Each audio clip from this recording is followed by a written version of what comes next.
everybody, Z Garcia here, and welcome back to Best of the Month, where a few of us are going to tell you about the best new to us games for the past month and why we like them so much. So I'm going to kick things off right away with my favorite game of the month, brand new game, co-designed by Bruno Catala, who is my favorite designer. This is Yamatai, published by Days of Wonder, and Yamatai is a gorgeous looking game in which you are going to be, in a very tricky way, trying to gather resources, deploy those resources, build buildings, and try to walk away with the most glory.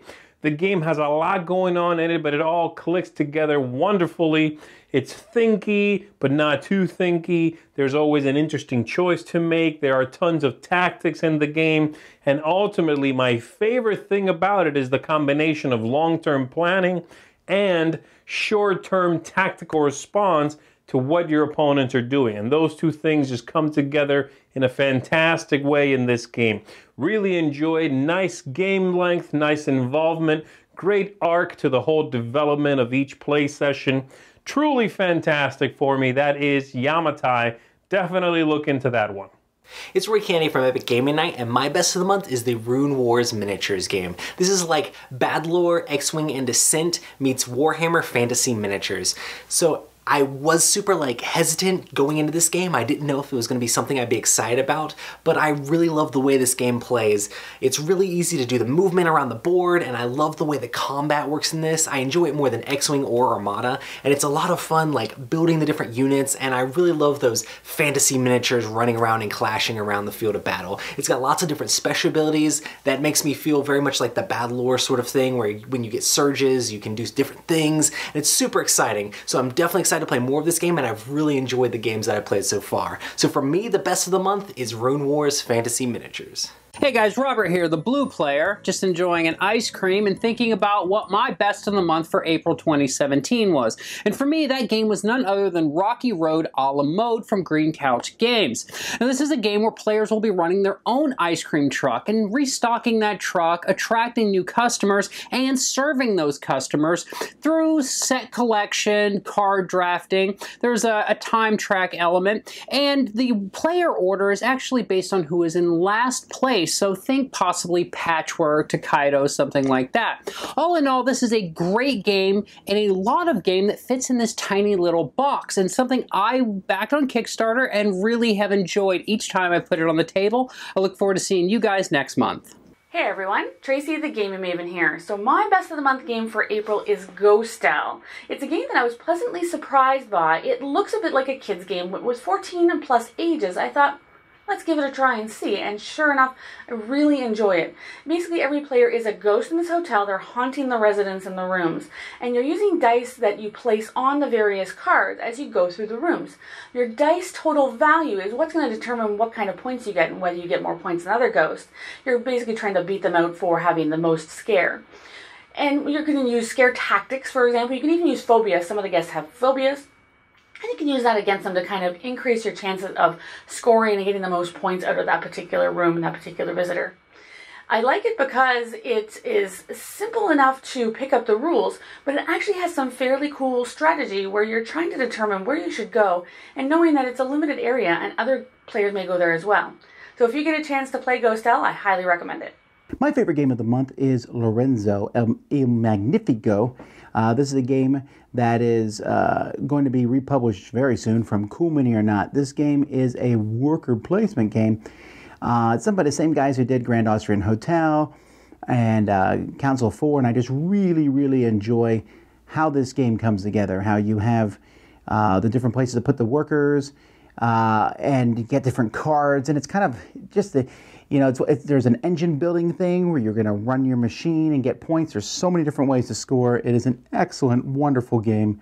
That is Lorenzo Il Magnifico. Hello everyone, my name is Annette, and you might know me as Netters Plays. And my game of the month was Yokohama. Now, Yokohama is a game that I pretty much pressed my luck with last year on Kickstarter. I backed this game and I finally received it. It's by the famed designer Hisashi Hayashi, and I was not disappointed by playing this game. I really, in fact, enjoyed it so much.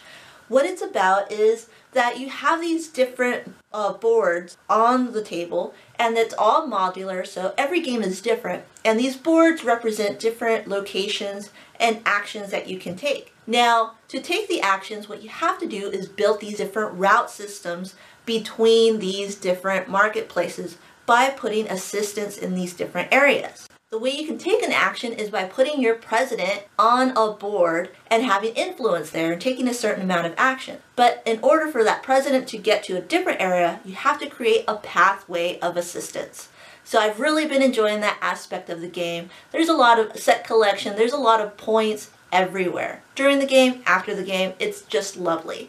So I highly recommend Yokohama.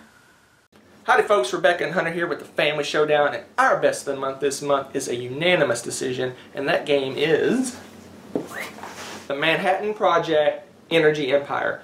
An awesome worker placement game where you purchase cards and later those cards will chain off each other to produce all kinds of resources. Use those resources to buy dice that give you energy, and those dice pollute the earth. Yes, and we love the little components in this game. It doesn't take too long to play, and there's only one small variant for 2-player. So go check out Energy Empire, our best of the month. Hi, this is Ambi from Board Game Blitz, and I had a couple of favorite new-to-be games in April, but the one that's easiest to get is Sherlock Holmes Consulting Detective, Jack the Ripper and West End Adventures. This is a standalone expansion to Sherlock Holmes Consulting Detective and is basically the same game but with new cases. If you're not familiar with the original, in the game you're working together trying to solve different mysteries. In the game there's different case booklets and it's all text-based. You can go to different locations, basically anywhere you want in the city, following a big map or the directory of London, and when you go to a location you read text and then try to figure out different clues. I really enjoy getting together with friends over dinner, having tea, and spending a night just reading through these cases and trying to solve a crime. And what's really cool about this expansion is that 4 of the 10 cases that come in the box form a campaign of Jack the Ripper. But because it's based on true events, it's a little darker and more graphic, so these cases are rated R. But if you're okay with that, then I really suggest you try out Sherlock Holmes Consulting Detective, Jack the Ripper, and West End Adventures. Hey friends, Chubby Meeple here, back to talk to you about the best game I played in the last month, so for April of 2017. Got a lot of good games in this month, but I think I'm going to have to give the edge for the month of April to Forbidden Stars. Games Workshop, Fantasy Flight, pre the breakup, if you will. I just love the game itself. It's asymmetric player powers. The factions are all completely different. Some are really good at ground fighting, some are good in space with the ships. I love that. I love the fact that it's not just a free-for-all blow your opponent out of the sky. You actually have objectives to go get, and then you got to go back across the board to get another objective. Just a really cool game. The miniatures are great. The artwork is fantastic, you know, set in that 40K universe as well. Just a really cool game. I really enjoy the combat system, you know, playing the cards out, doing some die rolls as well. Definitely, you know, it's a shame that Fantasy Flight and Games Workshop, you know, kind of split, because this game would have been absolutely ripe for future expansions, you know, additional factions to play as, those types of things. It would have been great, but absolutely best game of the month I played for April 2017 was Forbidden Stars. Hey everyone, I'm Mandy, and my pick for new game to me of the month is Valletta by Stefan. Dora. It's published by Z-Man Games, plays 2 to 4 players, about 60 to 80 minutes for ages 10 and up.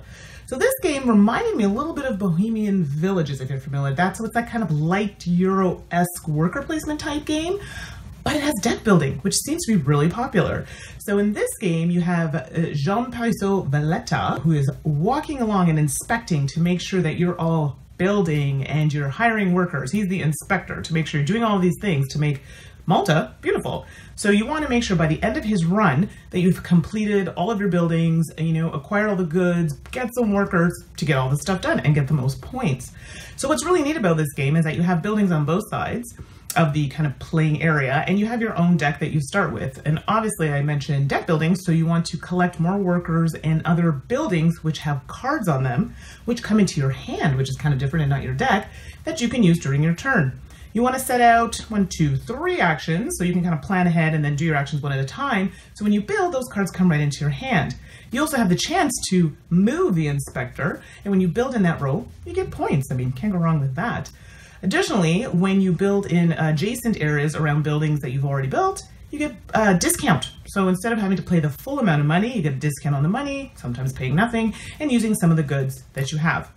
So overall, I really like this game. It's not a heavy game, but it kind of reminds me of like a Euro filler a little bit, and it's kind of neat that they have the deck building, something that I'm not 100% in love with deck builders, but it worked with this game. It was light and it was fresh, so I really enjoyed it. It's not available till Origins, which is coming up pretty soon, so you want to look forward for that. Definitely one I'd like to try again, get my hands on, so that'll be in a few months and we'll get to see how it goes. So that's my pick for the month, and we'll see you guys next time. Bye! I love everything about Dungeons & Dragons. The stories, the characters, the settings. So Gale Force 9's Tyrants of the Underdark is my best game that I played in April. It's got a great deck building game that's overlaid with the D&D theme where you're drawing cards and using those to place armies onto a board and using those to conquer various places in the Underdark. It features characters and places that if you're familiar with any of the D&D 5th edition products, you may recognize a couple of names, and it really brings you into that universe if you know anything about D&D. So that's why Tyrants of the Underdark is my best game of April. Hi everyone, Stefan the Games Teacher here, and I'm here to tell you about my favorite game for the month of April. And this month I've chosen Anachrony. It's a fantastic worker placement resource management game set in a sci-fi future with time travel elements and lots of really nice custom bits, great artwork, great iconography. I've really enjoyed this game so far. We bought the initial retail copy. We missed out on the Kickstarter. And so then we went out and found the Exosuits Commander expansion, which gives you all of the miniatures and a couple of other expansion modules as well. And so far we've had a lot of really great fun with this game. So highly recommend it if you're into that genre. It has a lot of uniqueness, a bit of a steep learning curve, but once you've played a few rounds, most people seem to get into it pretty easily. Yeah, I've really enjoyed this one. It's been a hit with everyone that we've brought it to the table with. So that's it for me. Thanks, and we'll see you later. And that's going to do it for us, everybody. A big thanks to everyone for tuning in. Big thanks to everyone who contributed for this video. And we're going to see you again in 1 month for some fantastic new games. Thanks so much for watching the Dice Tower videos. Find more great videos and reviews, as well as our top-rated audio podcast at Dicetower.com. The Dice Tower is sponsored by Cool Stuff Inc. Cool stuff in stock. I'm Eric Summerer, and you've been watching the Dice Tower.